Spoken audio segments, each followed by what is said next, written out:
Соңғы сааттарға алынған кабарлардын топтому 11 каналынын түзөбосунда. Аты жөнүм Мирлан Айталы, кыскача кабарлардын түрмөгү. Муфтият быйыл ажылыкка барам деп $400 төлөп документтери серверге катталбай калган жарандардын 31 март күнү саат 17:00 чейин серверге катталууга мүмкүнчүлүгү бар экенин эскертет. Бул маалда Түштүк Кореянын президенти камакка алынды. Ал эбегейсиз бийликке ээ болуп туруп, компаниялардан пара алып, алардын эркиндигин жана укугун бузган деп айтылат прокуратуранын маалыматында. Ал эми кыргыз жерин даңазалаган уламыштар тасмасы элдин назарына коюлмай болду. Анда Ысык көл, Ташрабат, Сары Челек, Сулайман Тоо, Манас Ордо, Айгүлгүлү, Бурана сыяктуу Кыргызстандагы тарыхый жана жаратылышы кооз жерлери тууралуу баяндалат.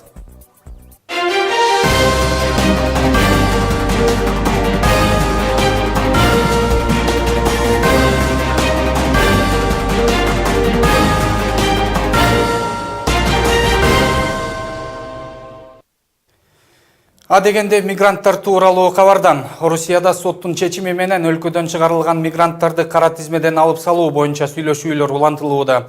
Анда эмекендештер туурулук, бейбаштык боюнча кылмыш иштерин жасагандар. Миграция кызматынын маалыматына таянсак, ошол жылы 43 мен кыргызстандыктын тизмеси каралууда.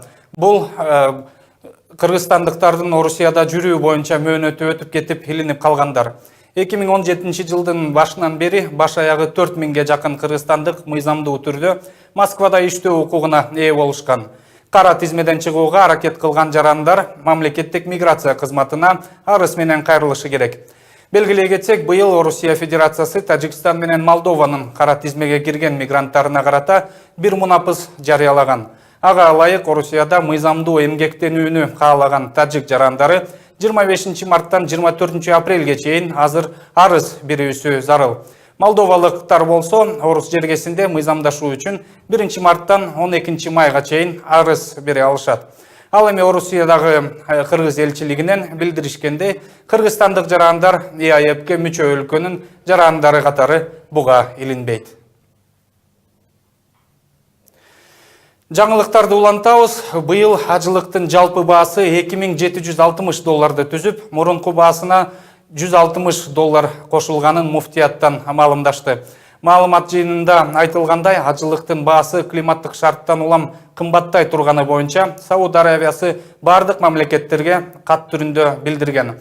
Анда аба ырайы 40-50 градуска чейин ысык болгондуктан зыяратчылар үчүн тигиле турган чатырларга кондиционерлер коюлары айтылган. Белгилей кетсек, быйыл кыргызстандык зыяратчылар үчүн Сауд Аравиясы 4585 орун бөлгөн. Ажылык сапардын баасы буга чейин $2600 тегерегинде болору айтылып, анын $1550 жол киреге кетмек.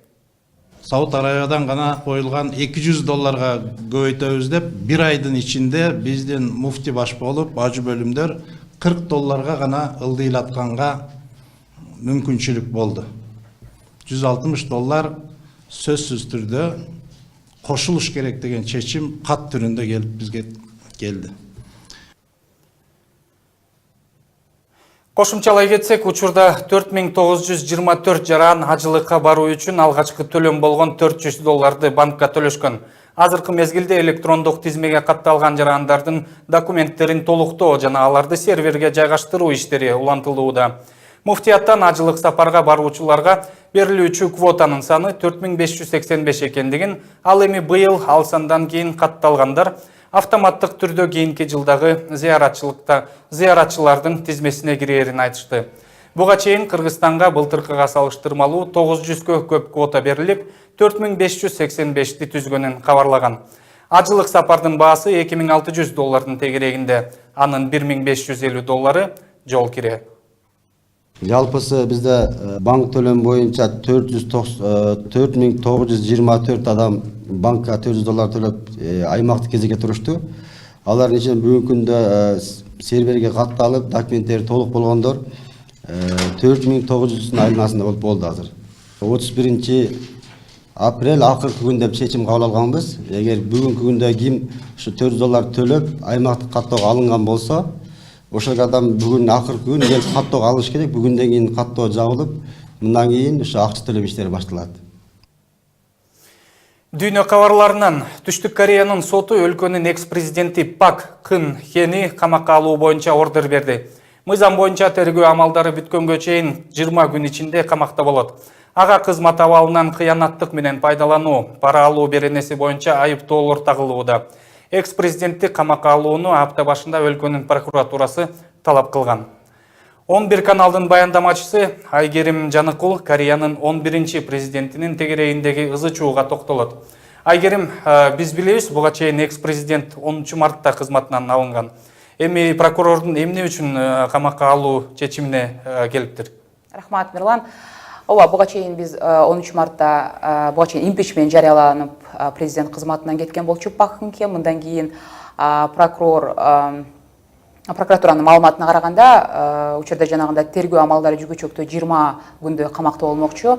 Экс-президент мындан тышкары жогоруда сиз айтып өткөндөй, пара алуу жана ошол ири компаниялардан мындан тышкары алардын эркиндигине жана укугун бузган деген айыптар салынууда. Бул маалымат туурасында кененирээк кийинки сөзүмдө да кошумчалап кетем.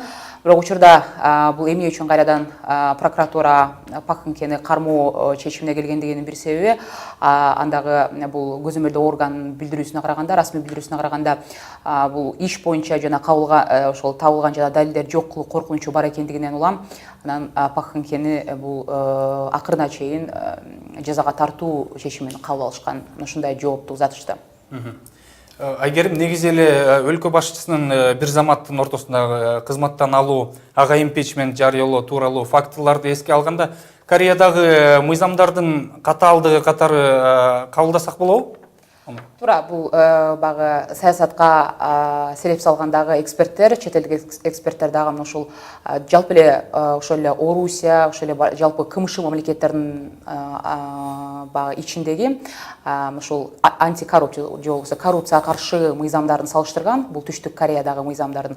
Бирок багы ал жактагы саясатчылардын айтымында деги эле пара алуу, пара берүү, ошол мыйзамдардын тегерегиндеги мыйзамдын өзүнүн механизми бирдей болгону менен бул жакта аны ошол бул мыйзамды бузган адам кандай кылмышка тартылышы керек, бул Кореяда айырмачылык бар деп айтып жатат. Мен мисал иретинде айта кетейин, бул 2012-жылы мындай мыйзамды толуктоо киргизилип, толук күчүнө кирип баштаган.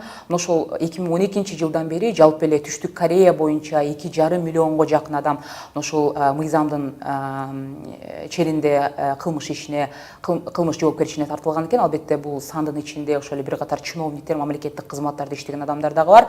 Эмне үчүн кийинде толуктоолор киргизилген дей турган болсок, бул мыйзам эң биринчи кезекте баягы кандай учурда канча суммада акча алуу, бул пара берүүгө же пара алууга жатпастыгы туурасында жанагындай функциялар же болбосо баягы пункттар бекитилген экен. Мисалы иретинде мен айта кетейин, эгерде мамлекеттик кызматкер же болбосо ошол эле журналист болобу же болбосо мекеменин кызматкери $25 же болбосо $25 $43 чейин, эгерде бул доллардын суммасы ашпаган, ошол суммага багланбаган багы белек ала турган болсо, же болбосо тамактанууга чакырган маалда, багы сый көрсөтүү маалында чакырган маалда, ошондон ашпашы керек экен ошол сумма. Мындан тышкары эгерде баягындай чоң үйлөнүү, той же болбосо тойлор өткөн маалда болсо, ошол албетте бул мамлекеттик кызматкерлерге тиешелүү жана чиновниктерге байланыштуу.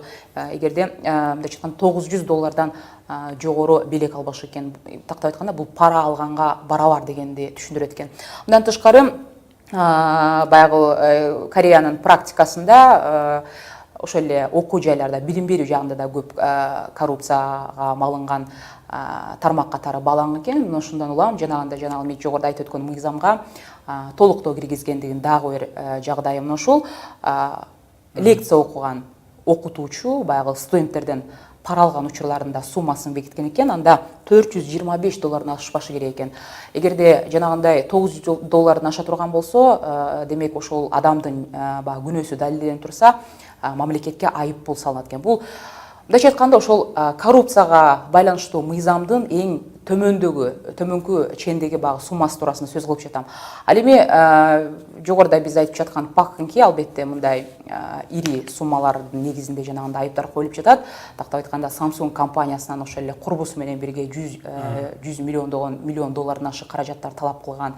Ошол эле учурда жана курбусу менен мамлекеттик жеке сырлар менен кеңешип кайсы бир жумуштарды бүтүрүүдө курбусу менен кеңешкендиги үчүн дагы ушундай жанагы айыптар салынып. Ошол курбусу тууралуу Айгерим, конституцияны бузуп курбусуна мамлекеттик сыр документтер менен таанышууга жол бергени үчүн элден кечирим сураганда, негизи буга чейин Кореяда ушул өңдүү чиновниктердин катаал жазага тартылган учурлары болуп турбу же бул биринчи жолу эле болгон көрүнүшпү?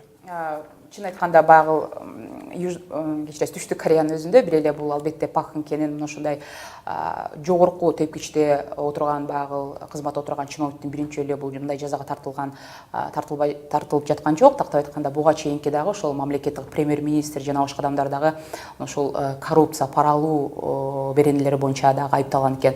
Мен беле кетейин, албетте жанагы курбусунун бул кызматка кийлигишүүсүнүн кандай себеби бар деген суроо жарала турган болсо, деги эле мамлекеттик рангда же кызматта отурган адам албетте өзүнүн үй бүлөсү же болбосо жакын туугандары менен, ал адам эгерде башка өзүнүн багыл кеңешчиси же болбосо расмий түрдө кайсы бир кызматка дайындалбагандан соң багыл мамлекеттин ички ишине, тышкы саясатына кийлигишүүсүнө албетте бул мыйзам жол бербейт. Ошону улам жанагындай курбусуна көбүнчөсү курбусунун жанагы ысым аталып жатканын, байланышып жатканын бирден бир себеби ушул.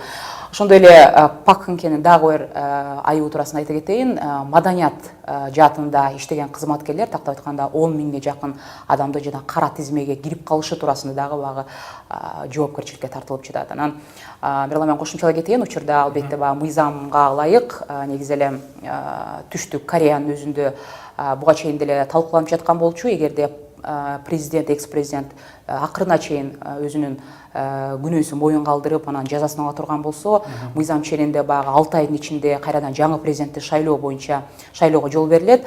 Учурда МТден баштап эле бул Пак Кын Хенин ордуна ким келе турган талапкерлердин ысымдары аталып жатат. Мен алардын бирин экинине токтоло кетейин деп турам. Биринчиси бул Хван Гион деген адамдын ысымы аталып жатат. Бул консервативдик партия, Санури деп аталган партиянын лидери экен. Мындан тышкары Бириккен Улуттар уюмунун экс мамлекет катчысы Пан Ги Мунду билебиз. Бул адамдын дагы Түштүк Кореянын президенти болуп калышы мүмкүн, же болбосо анын шансы, мүмкүнчүлүгү бир 80-90%га барат деген дагы имиштер айтылып жатат. Мындан тышкары Түштүк Кореянын өзүндөгү демократиялык партиянын башчысы Мун Джеин деп аталган адамдын дагы шансы көбүрөөк деген маалыматтар чет элдик басмалар жазышууда. Кайрадан сөз өзүңүздө. Маегиңизге рахмат. Айгерим, Кореянын 2 экс-президентинин камалышы, ага тагылган кинелер тууралуу кесиптешим Айгерим Жаныкул баяндады.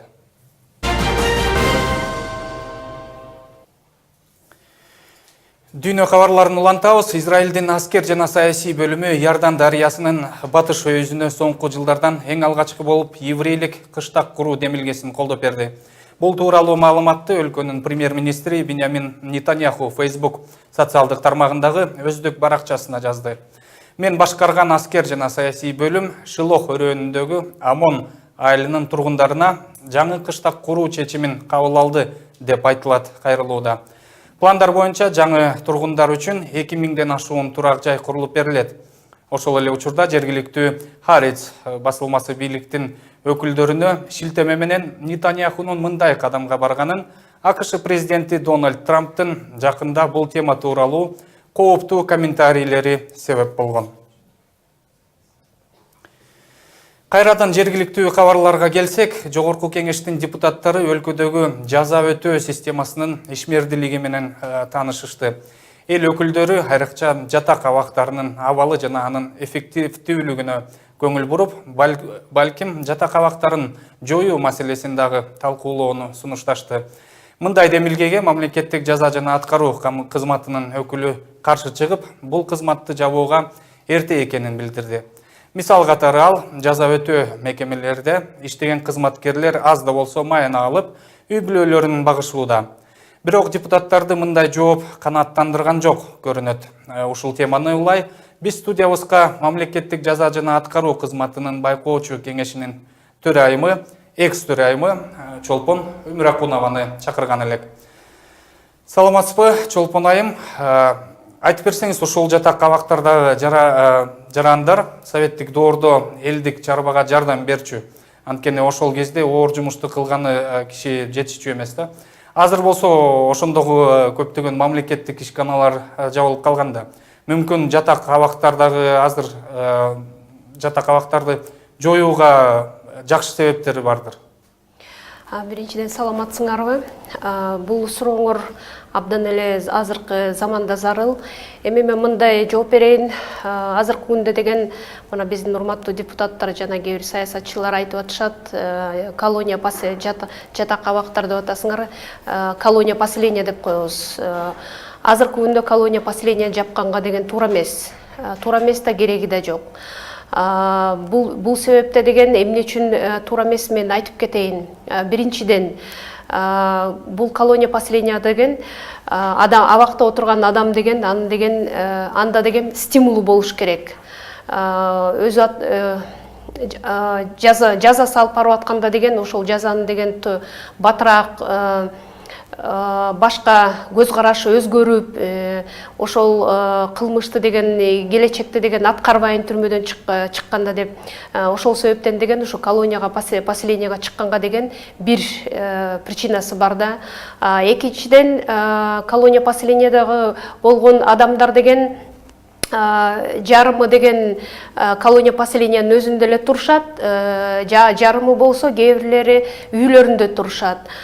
Бул абдан өзүнүн үйүндө турган деген бул абдан жакшы эле маселе да. Мисалы үй бүлөсүндө жатат, иштеген жумушунда иштей алат, кайсы бир убакта келип деген ошол колония поселенияда деген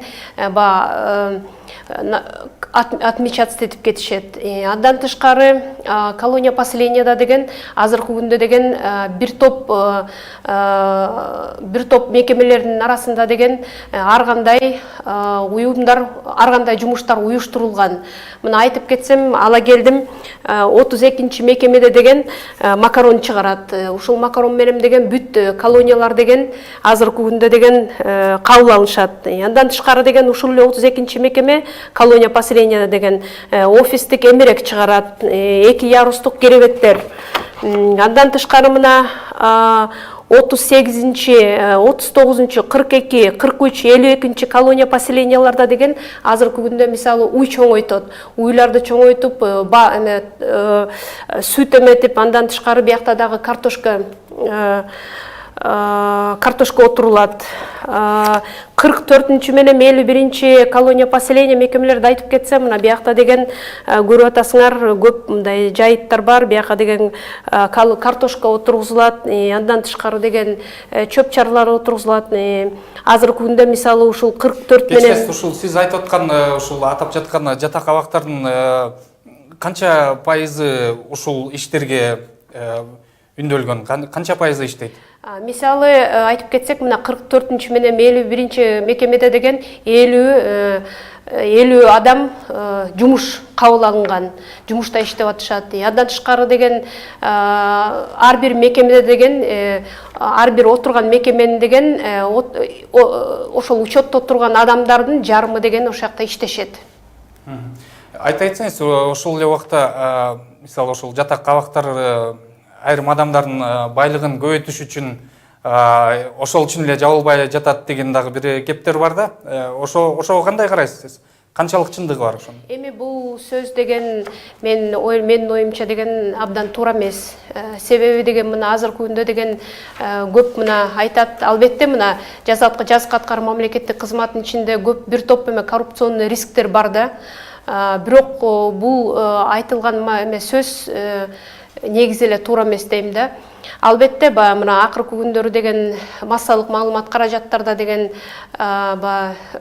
бир нече коррупция боюнча кармалган жазгы аткаруу мамлекеттик кызматтын кызматкерлери көрүлүп атат. Бирок бул сөз абдан эле туура эмес да.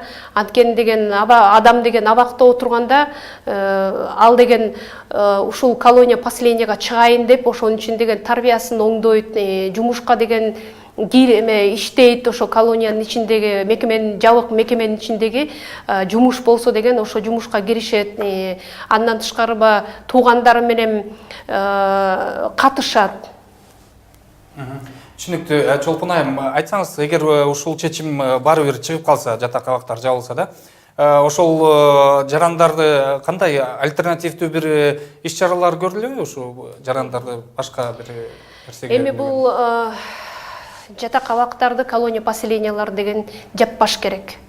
Такыр эле жоготкон туура эмес болот. Анан эмне үчүн буга жаппаш үчүн деген бир 2-3 негизги альтернативдик жолдор бар да. Мисалы, колония поселения деген азыркы күндө деген Таластагы, Маймактагы бир колония поселения жабылган.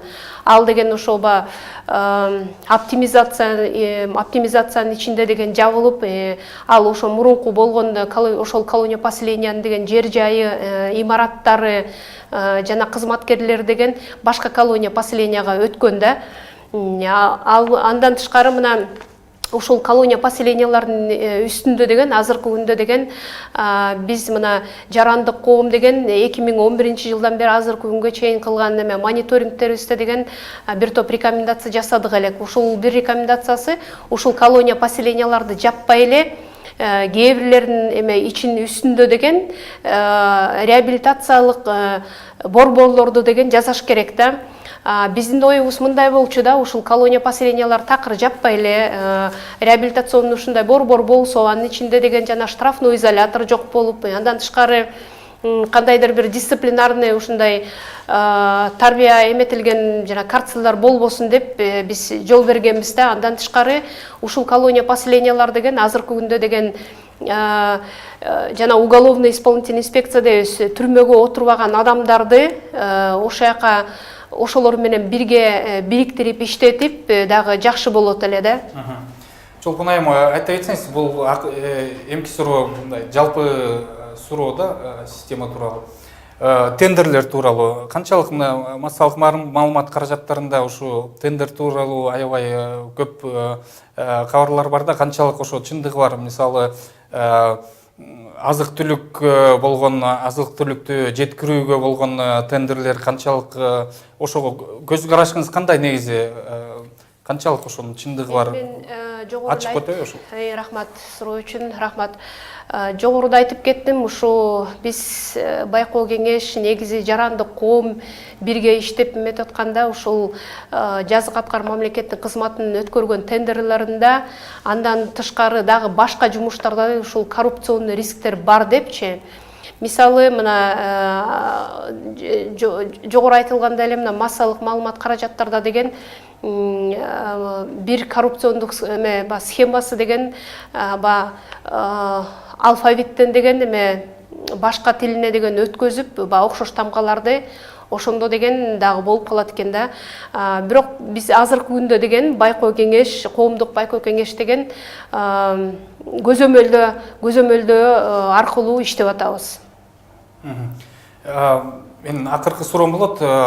Абактагы өз мөөнөтүн өткөрүп жаткан жарандардын кээ бирөөлөрү баягы статусуна жараша болобу же ээлеген ордуна жараша болобу башкаларга караганда мындай жакшыраак шарттарда жашаган фактылар мурун байкалган да.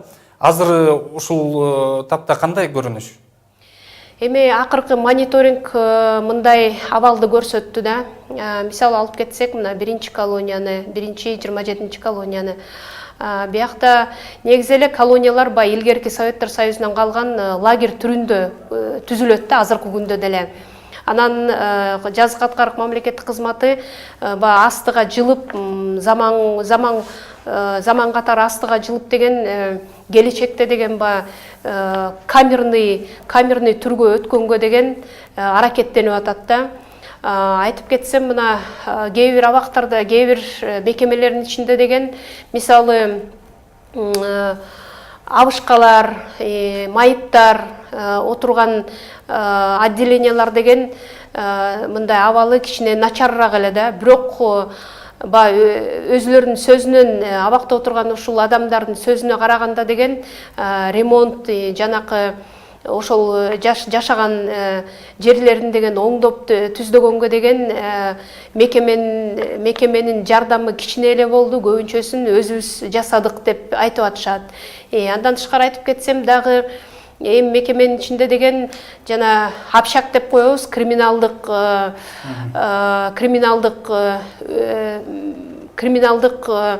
мир, криминалдык мир, алар деген, алар общак деген мына өзүнчө дагы турушат да. Алардын жаткан жайлары кичине эми башкаларга караганда азыркы күндө деген мындай жакшыраак да. Неге жакшыраак, ошого токтоло Эми кетсеңиз? алардын айтып кетсем, эми общактын ичинде деген алар акчасы көбүрөөк, каражаттары көбүрөөк, андан тышкары деген возможностьтери көбүрөөк болуп атат да алардын. Ошон үчүн Каражаттар кантип кирет ошо? Каражаттар кайдан? туугандар алып келет деп атат, тааныштар алып келет деп атат. Ошон үчүн алар көбүрөөк болуп атат да. Берки мисалы абышкалар жана майыптар турган жакта көбүнчөсүн деген туугандары жок, көбүнчөлөрү деген мына паспорттары жок. Ошон үчүн алар өзлөрү акча бирөөнөн эмерек сурамак түгүл, жана ремонтка акча сурамак түгүл, эптеп ошо күнү түнү өткөнгө деген ошондой күндөр болот да. Чолбунайым, жанагы өткөрөт деп атпайсызбы? Мисалы, уюлдук телефонду өткөрүү деген фактылар барбы? Эми азыркы күндө деген уюлдук телефондорду өткөрүү боюнча чын эле фактылар болуп атат. Биз жазык аткаруу мамлекеттик кызматы менен бул маселе боюнча дагы сүйлөшүп атабыз. Албетте бул уюлдук телефондор деген өзүнөн өзү абадан учуп келбейт, самолеттон учуп келбейт, чымчыктар алып келбейт. Ошон үчүн бул себептер деген кээде деген жана паракорчулук, туура эмес ойлонгон кызматкерлер алып кирип атат, кээде туугандар алып келип атат, кээде жана туура эмес иштеген кара адвокаттар деп коебуз, алар алып келип атат. Бирок ошого каршы иш жүрүп атат да. Эми ошого каршы албетте иш жүрүп атат. Мисалы азыр деген мобилдик ушул уюлдук телефондорду деген жоготуш үчүн, эме связин жоготуш үчүн деген ар кандай жумуштарды өткөзүп атышат. Бирок заман ордунда турбайт да, техника деген алдыга жылып атат. Ушул бул маселени негизи жалпы чечиш үчүн деген ар бир мекемеде деген конституция жанакы жазык аткаруу кодекси боюнча деген ар бир мекемеде деген эркинде түрүндө деген телефондор туруш керек да, стационарный телефондор. Бул телефондор менен деген абакта отурган адамдар. Сиздин оюңуз түшүнүктүү болду, күрөш жүрүп атыптыр да. Мен эскерте кетейин, бизге студияга мамлекеттик жаза жана аткаруу кызматынын байкоочу кеңешинин мурдагы төрайымы Чолпон Өмүрканова биздин студиябызга келип маек куруп бергениңиз үчүн чоң рахмат сизге. Рахмат.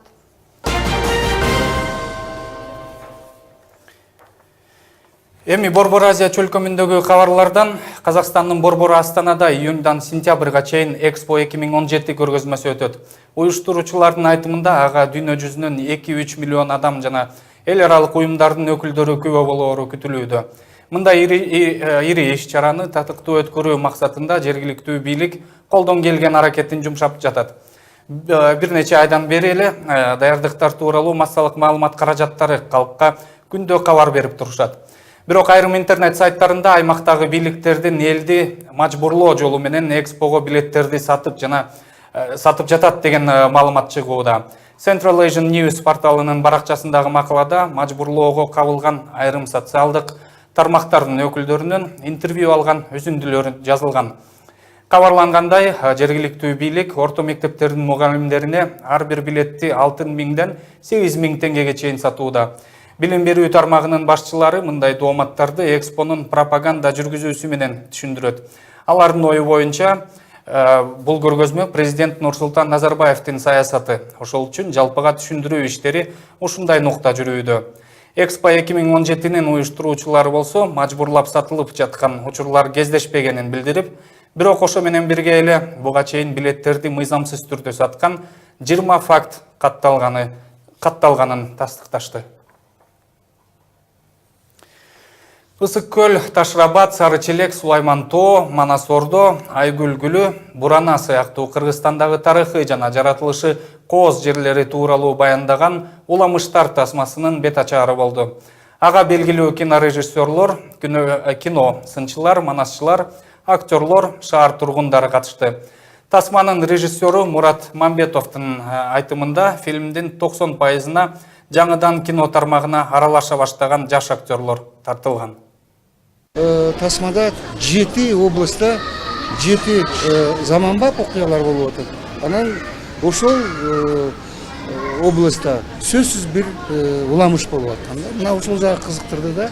Орусча айтканда бир эме бар да, навязчивое мындай эме назидание деген болот, акыл үйрөтүү деген болот да.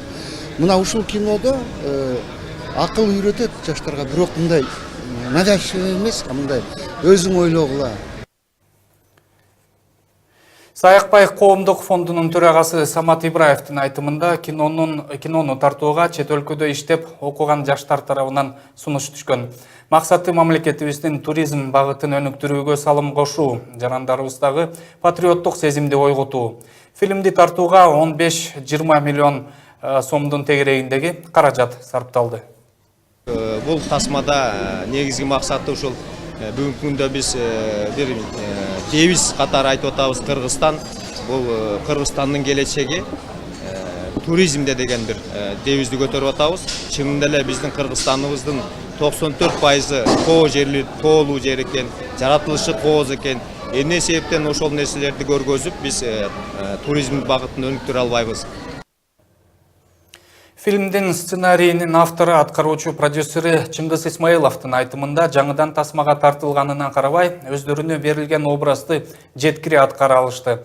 Фильмдин сценарийин жазууда манасчылар жергиликтүү тургундар менен кеңешип, уламыштарды терең изилдедик. Уламыш жомок сыяктуу болгондуктан эл оозунда көп айтылган уламыштарды фильмге тартууну эп көрүшкөн. 2015 жылы жаштар уюму Кыргызстанды кыдырганда, ошол 15 баланын ичинде мен да бар элем.